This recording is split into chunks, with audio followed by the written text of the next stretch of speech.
Assalamualaikum, dear students. I am Anil Kumar Rajani and today we are going to discuss about the pteridophytes. So last lecture के अंदर जो है हमने bryophytes को discuss किया था. उससे पहले जो है हमने थेलोफाइट्स को डिस्कस किया था. So these are the kinds of the plants which are classified as the cryptogams and the phanerogams. So cryptogams जो है उसके अंदर थर्ड जो है वो डिवीजन आती है जिसे हम कहते हैं pteridophytes. So today we are going to discuss about the pteridophytes.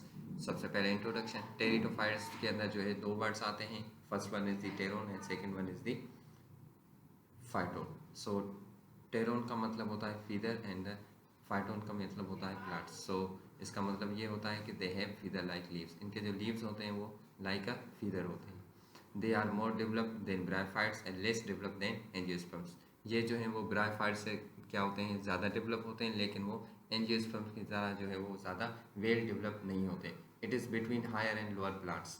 ये जो है वो हायर और लोअर प्लांट्स के बीच में आते हैं क्योंकि they have the characters of both. क्योंकि उनके अंदर दोनों के कैरेक्टर्स हैं. उनके अंदर हायर प्लांट्स और लोअर प्लांट्स दोनों के कैरेक्टर्स होते हैं, जिसलिए हम उन्हें क्या कहते हैं कि ये they are the between. So between क्यों है? They have the vascular tissues like higher plant. जैसे कि हायर प्लांट्स के अंदर एंजियोस्पर्म और जिम्नोस्पर्म. जो फेनेरोगेमस हैं उनके अंदर क्या होते हैं, वेस्कुलर टिश्यूज होते हैं. लाइक दिस उनके अंदर भी क्या होते हैं, वेस्कुलर टिश्यूज होते हैं. लेकिन उसके अलावा ये लोअर जो है वो लोअर प्लांट्स भी कंसिडर होते हैं because they spores bearing like lower plants. उनके अंदर क्या होते हैं, स्पोर्स बियर करते हैं. उनके अंदर स्पोर्स फॉर्म होते हैं, इसलिए उन्हें हम लोअर प्लांट्स भी कह सकते हैं. लेकिन उसके साथ उनके अंदर वेस्कुलर टिश्यूज भी प्रेजेंट हैं जो दूसरे लोअर प्लांट्स के अंदर नहीं है. तो that's why they are between the higher and the lower plants. इनके जो एग्जाम्पल्स हैं, कॉमन एग्जाम्पल्स वो आते हैं फर्न्स एंड दी स्पाइकमोसिस, जिनके डायग्राम आपको जो है वो नज़र आ रहे हैं. उसके बाद अगर हम बात डिस्कस करें उनके हैबिटेट एंड ऑक्यूरेंस, तो अगर हम टेरिडोफाइट्स की बात करें तो टेरिडोफाइट्स जो हैं उनके अंदर अबाउट जो है वो 10,000 स्पीशीज़ इस यूनिवर्स के अंदर प्रेजेंट हैं. इस दुनिया के अंदर जो है वो ऑलमोस्ट 10,000 इनकी स्पीशीज़ मौजूद हैं, जिसके अंदर बहुत सारे जेनरास आते हैं, जिसमें ऑलमोस्ट जो है वो अबाउट 10,000 स्पीशीज़ हैं. दे survive in all three Jones. वो तीनों जोन्स के अंदर जो है वो सर्वाइव कर सकते हैं. तीन जोन्स कौन से होते हैं? Tropical, temperate and the polar. ये जो है वो इन तीनों जोन्स के अंदर जो है वो सर्वाइव कर सकते हैं, लेकिन mostly grow in the terrestrial and the well abundant moisture and the shade. Normally जो है वो टेरेस्ट्रियल प्लेसेस पे जो है वो पाए जाते हैं, और उसके अलावा ये क्या करते हैं, well abundant moisture and the shade. Moisture places पे, शेडी प्लेसेस पे जो है वो ज़्यादा क्या करते हैं, ईजिली अपनी ग्रोथ को जो है वो क्या कर सकते हैं, मेंटेन कर सकते हैं. उसके अलावा ये क्या होते हैं, टेरेस्ट्रियल इन नेचर. उनकी जो नेचर है वो क्या है, टेरेस्ट्रियल है. वो सर्वाइव तीनों जोन्स के अंदर कर सकते हैं, लेकिन मोस्टली जो है वो टेरेस्ट्रियल इन नेचर होते हैं. सो उसके अब अगर हम उनकी प्लांट बॉडी की डिस्कशन करें तो क्या है, the dominate phase of the pteridophyte life cycle is the sporophytes. Dominate phase इनका जो होता है टेरिडोफाइट्स के अंदर, डोमिनेट फेज का मतलब है वो जो लाइफ लॉन्ग होता है, जो लॉन्ग टर्म तक वो लाइफ साइकिल जो क्या करती है, लॉन्ग टर्म तक चलती है, उसे हम कहते हैं डोमिनेट फेज. और इनका जो डोमिनेट फेज है वो कौन सा होता है, sporophyte. It is the familiar फंड plant that we see above the ground. ये वो सारे प्लांट्स होते हैं जिनको हम ग्राउंड अबव जो है उन्हें हम देख सकते हैं. ये क्या होते हैं, मोस्टली जो है वो फंड प्लांट्स जो होते हैं वो सारे टेरिडोफाइट्स हैं. इनके अंदर क्या होते हैं, स्पोर्स फॉर्मेशन होती है. So the sporophyte consist of the root, stem and the leaves. So sporophytes जो होते हैं उनके अंदर जो है वो root, stem and the leaves present होते हैं. और the leaves are typically called fronds and are often divided into smaller leaflets. So इनके अंदर जो प्लांट्स होते हैं उनके अंदर जो है रूट, स्टीम और लीव्स प्रेजेंट होते हैं, लेकिन उसके अलावा इनके अंदर जो लीव्स हैं स्पेशली उनको हम कहते हैं फ्रॉन्ट्स कहते हैं. और उनको जो है फर्दर मोर डिवाइडेड होते हैं, वो दो जो है वो स्मॉल लीफलेट्स के अंदर क्या होते हैं, वो डिवाइडेड होते हैं. The vascular system of the pteridophytes allows them to transport water and nutrients throughout the plant body. उनके अंदर जो वेस्कुलर सिस्टम होता है, तो बेसिकली वेस्कुलर सिस्टम जो है वो combination of xylem and phloem होता है, जिसके अंदर वो क्या करते हैं, जिसके ज़रिए वो वाटर को और न्यूट्रिएंट्स को जो है वो क्या कर सकते हैं, थ्रू आउट द बॉडी जो है वो ट्रांसपोर्ट कर सकते हैं. So this is about the plant body. उसके बाद अगर हम टेरिडोफाइट्स की रिप्रोडक्शन की बात करें तो उनके अंदर जब रिप्रोडक्शन होती है उसके अंदर 4 स्टेजेस होती हैं. सबसे पहले आती है spore formation. Pteridophytes reproduce by the spores. Pteridophytes जो होते हैं वो थ्रू दी स्पोर्स फॉर्मेशन क्या करते हैं, वो अपनी रिप्रोडक्शन को स्टार्ट करते हैं वो चार produce in the structure called sporangia.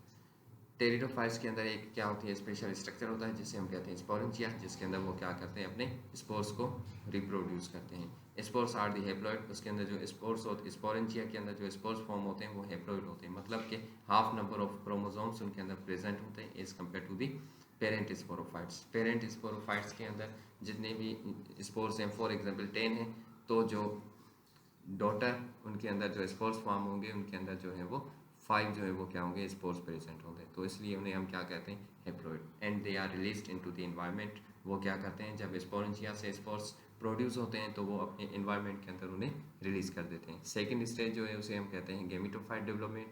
इसके बाद क्या होता है जब when spore lands in a suitable environment, जब किसी भी सुइटेबल एनवायरनमेंट के अंदर जो है वो स्पोर लैंड करते हैं गिरते हैं, तो उसके बाद क्या करते हैं ये क्या करते हैं it germinates to form a tiny green photosynthetic gametophyte जिसे हम कहते हैं प्रोथेलस।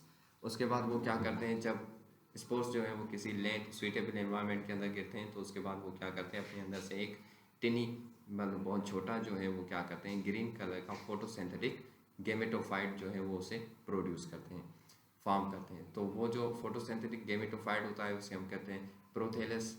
थेलस जो है वो मतलब कि हम उसे प्लांट बॉडी कह सकते हैं। The gametophyte produce male and the female gametes sperms and the egg through mitosis. उसके बाद क्या होता है वो जो गेमेटोफाइट है उसमें से मेल और फीमेल जो है वो क्या होते हैं गेमेट्स प्रोड्यूस होते हैं। मेल गेमेट्स जैसे हम स्पर्म कहते हैं एंड फीमेल गेमेट्स जिन्हें हम एग्स कहते हैं।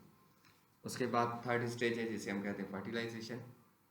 पहले स्पोर्स फॉर्म होंगे, उसके बाद जो है वो क्या होंगे डेवलप हो जाएंगे, उसके अंदर क्या होगी कि गेमेटोफाइट्स प्रोड्यूस होंगे और उसके बाद थर्ड स्टेज के अंदर क्या होगी उनके अंदर फर्टिलाइजेशन होगी। फर्टिलाइजेशन कैसे होगी? Water is required for the fertilisation in the pteridophyte because the sperm must swim to reach the egg on the gametophyte. अब गेमेटोफाइट के अंदर जो है वो फर्टिलाइजेशन के दौरान वाटर की ज़रूरत होती है। तो वाटर की नीड क्यों होती है? क्योंकि स्पर्म को जो है वो एग तक पहुंचने के लिए कोई ना कोई एक सोर्स मीडियम चाहिए जिसके ज़रिए वो स्विम करके जो है वो एग तक जा सके। तो वहाँ पे एज अ मीडियम जो है वो क्या होता है वाटर जो है उसे वो यूटिलाइज करते हैं। Once fertilisation occurs diploid zygote is form. उसके बाद जब क्या होता है फर्टिलाइजेशन कंप्लीट हो जाती है तो उसके बाद क्या होता है एक डिप्लॉयड जाइगोट फॉर्म होता है। तो नॉर्मली ऐसे ही होता है कि सबसे पहले जो है वो स्पोर फॉर्मेशन होगी, स्पोर फॉर्मेशन के बाद गेमेटोफाइट डेवलपमेंट होगी, उसके बाद फर्टिलाइजेशन होगी, जिसके बाद हेप्लॉइड जो स्पोर्स थे वो अब कन्वर्ट हो जाएंगे डिप्लॉयड जाइगोट के अंदर। उसके बाद जो लास्ट स्टेज है उसे हम कहते हैं स्पोरोफाइट डेवलप। इसके अंदर क्या होगा the zygote develops into a new sporophyte plant. अब जो जाइगोट था वो अब क्या होगा with the passage of time उसके अंदर डेवलपमेंट होगी और वो एक न्यू स्पोरोफाइट प्लांट के अंदर डेवलप हो जाएगा। अब क्या होगा the sporophyte grows from a gametophyte and eventually becomes independent forming roots, stems and leaves। उसके बाद क्या होगा वो जो स्पोरोफाइट्स होंगे वो ग्रो होना शुरू होंगे और वो एक गेमेटोफाइट में कन्वर्ट हो जाएंगे। ठीक है, अब क्या होगा कि गेमेटोफाइट जो प्रोड्यूस हुआ है अब वो क्या होगा स्पोरोफाइट में कन्वर्ट होगा एंड इवेंचुअली बिकम्स इंडिपेंडेंट।